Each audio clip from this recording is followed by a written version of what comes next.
Hi everyone, welcome back to my channel. Today we are going to learn about able to.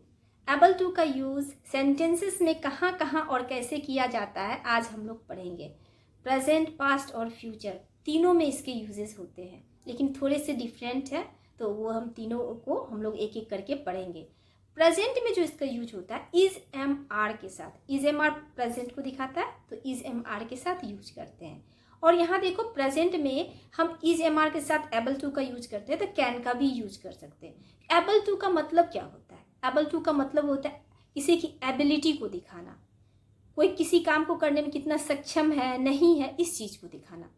तो इसलिए able to का मतलब होता है किसी काम की एबिलिटी को दिखाना, और कैन का मतलब भी वही होता है. तो हम प्रेजेंट में जो इज एम आर के साथ एबल टू का यूज करते हैं उसकी जगह कैन का भी यूज कर सकते हैं. जैसे एक सेंटेंस से बताती हूँ, जैसे मैं इस काम को कर सकता हूँ, I can do this work. अब इसको ऐसे भी बोल सकते हैं, I am able to do this work. दोनों का यूज कर सकते हैं. तो चलो कुछ एग्जाम्पल से सीखते हैं. वह 5 भाषाएं बोल सकता है.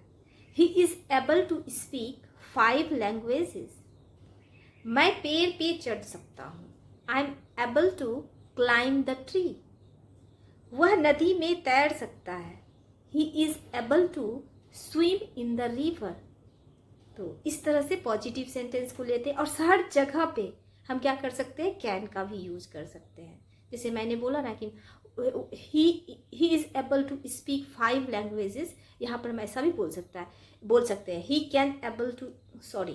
Can speak 5 languages. जैसे मैंने अभी कैन एबल बोल दिया, तो कभी भी यूज नहीं, कैन के साथ कभी भी एबल यूज नहीं करेंगे, एकदम ये गलत होगा, रॉन्ग सेंटेंस होगा.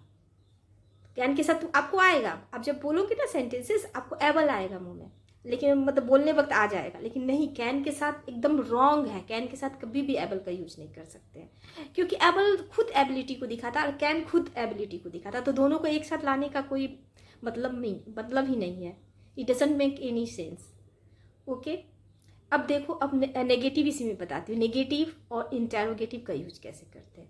जैसे मान लो मैं एक सेंटेंस लेती हूँ, मैं बोल रही हूँ ये बक्सा जो है बहुत भारी है, मैं इस बक्से को नहीं उठा पाता हूँ या नहीं उठा सकता हूँ. तो क्या बोलूँगे, this bag is very heavy. I am not able to lift this. I am not able to lift this bag. क्या तुम इस बक्से को उठा सकते हो? अगर मान लो इंट्रोगेटिव में बोले, क्या तुम इस बक्से को उठा सकते हो? Are you able to lift this box? नहीं, मैं नहीं उठा सकता हूँ. I am not able to lift this box. हो गया. अगर उठा सकते हो तो I am able to lift this box. तो आपका प्रेजेंट में नेगेटिव, इंटेरोगेटिव सबका मैंने एग्जाम्पल दे दिया. अब घर में आप प्रैक्टिस करो, कुछ सेंटेंसेस को लेकर उसको खूब प्रैक्टिस करो, हो जाएगा क्लियर. अब मैं पास्ट में बताऊंगी, बहुत इजी है, बहुत इजी टॉपिक मैंने आज चूज़ किया है. अब वाज वर्ड के साथ कैसे यूज करते हैं, यानी पास्ट में. देखो पास्ट में सेम जैसे इज एम आर के साथ यूज करते हैं वैसे ही वाज वर्ड के साथ यूज करते हैं, बस पास्ट में सेंटेंस को बोलेंगे. ऐसे सेंटेंसेस से कुछ बताती हूँ मैं. इसमें वाज वेर ही होता है, जैसे उसमें इज एम आर होता है, इसमें वाज और वर.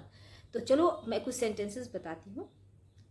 जैसे मैं अंग्रेजी नहीं बोल सकता था या नहीं बोल पाता था. I was not able to speak in English या स्पीक इंग्लिश, दोनों चल सकता है. I was not able to speak English. मैं पेड़ पर नहीं चढ़ सकता था या नहीं चढ़ पाता था. I was not able to climb the tree. मैं उसे नहीं पढ़ा सकता था. I was not able to teach him. अब मैं पॉजिटिव के कुछ सेंटेंसेस बताती हूँ. नेगेटिव मैंने पहले ही बता दिया. पॉजिटिव के कुछ सेंटेंसेस, कुछ एग्जाम्पल्स ले रही हूँ. जैसे मैं बिना चश्मों के किताब पढ़ पाती थी. I was able to read the book without glasses. मैं मैथ के प्रॉब्लम सॉल्व कर पाती थी या पाते थे या पाता था, सब हो जाएगा इसमें. तो I was able to solve math problems. ये तो हो गया आपका नेगेटिव, तो मैंने पहले बताया, ये पॉजिटिव है. अब इंट्रोगेटिव के कुछ सेंटेंसेस लेते हैं. जैसे क्या वे लोग इस बक्से को उठा पाते थे या उठा सकते थे? Were they able to lift this box? क्या तुम अंग्रेजी बोल पाती थी? Were you able to speak English? तो इस तरह से आपके मैंने पहले प्रेजेंट के तीनों बता दिए, पॉजिटिव, नेगेटिव और इंट्रोगेटिव। ये पास्ट के भी क्या हो गए, पॉजिटिव, नेगेटिव और इंट्रोगेटिव। और एक चीज़ मैं पास्ट पढ़ा रही हूँ तो एक चीज़ बता दूँ, पास्ट में आप कैन का यूज़ नहीं कर सकते हो। हाँ, पास्ट में आप कुड का यूज होता है, तो कुड का यूज़ तो मैं अभी नहीं पढ़ा रही हूँ, मैं जब पढ़ाऊँगी तो बताऊँगी। आप इतना ही जानो, एबल टू के लिए एबल टू के जगह पर प्रेजेंट में ही कैन का यूज कर सकते हैं, पास्ट में नहीं। अब मैं फ्यूचर पढ़ाऊँगी, फ्यूचर में कैसे एबल टू का यूज करते हैं। फ्यूचर टेंस में हम शैल और विल का यूज करते हैं। ये तो बेसिक नॉलेज है, आप तो जानते होंगे। तो चलो पहले स्ट्रक्चर देख लेते हैं। तो देख लो स्ट्रक्चर में क्या है। इसका स्ट्रक्चर थोड़ा प्रेजेंट और पास्ट से थोड़ा अलग है, इसलिए थोड़ा स्ट्रक्चर को ध्यान से देखो। सबसे पहले सब्जेक्ट, फिर विल बी, फिर एबल टू, फिर वर्ब की फर्स्ट फॉर्म और फिर अदर वर्ड को रख लेते हैं। यानी एक चीज़ आपने नोटिस किया, चाहे सेंटेंस प्रेजेंट में हो, पास्ट में हो या फ्यूचर में, एबल टू के बाद वर्ब की कौन सी फॉर्म यूज होती है, फर्स्ट फॉर्म यूज होती है।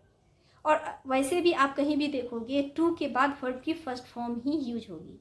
कहीं कहीं पे आप देखोगे वर्ब की आईएनजी फॉर्म यूज होती है, जो मैं कभी एक वीडियो लाऊंगी तो बताऊंगी कहाँ कहाँ पे होती है। पहले चलो अब इसका एग्जाम्पल ले लेते हैं, ठीक है।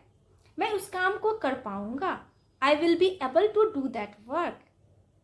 तुम उसकी मदद कर पाओगे, you will be able to help him. वे लोग इस बक्से को उठा पाएंगे, they will be able to lift this box. अब देखो एक चीज, अब इसका नेगेटिव ले लेते हैं। चलो नेगेटिव ही ले लेते हैं पहले, तो बता दूंगी, कुछ और बताने वाली थी। चलो नेगेटिव लेते हैं। नेगेटिव में देखो, मैं तुम्हारी मदद नहीं कर पाऊंगा, I will not be able to help you. तुम मैथ के प्रॉब्लम सॉल्व नहीं कर पाओगे, you will not be able to solve math problems. चलो इंट्रोगेटिव भी ले लेते हैं। क्या तुम मीटिंग ज्वाइन कर पाओगे, will you be able to, देखो will you be able to join the meeting. देख लो विल आया, बी एबल टू एक साथ रहता है हमेशा, नोट वाले में भी आपने देखा और इसमें भी देखा, बी एबल टू एक साथ रहता है। Will you be able to join the meeting. क्या वे लोग पार्टी ज्वाइन कर पाएंगे, will they be able to join the party. So ऐसे यूज करते हैं प्रेजेंट, पास्ट और फ्यूचर में। So keep practising, see you in the next video, till then bye.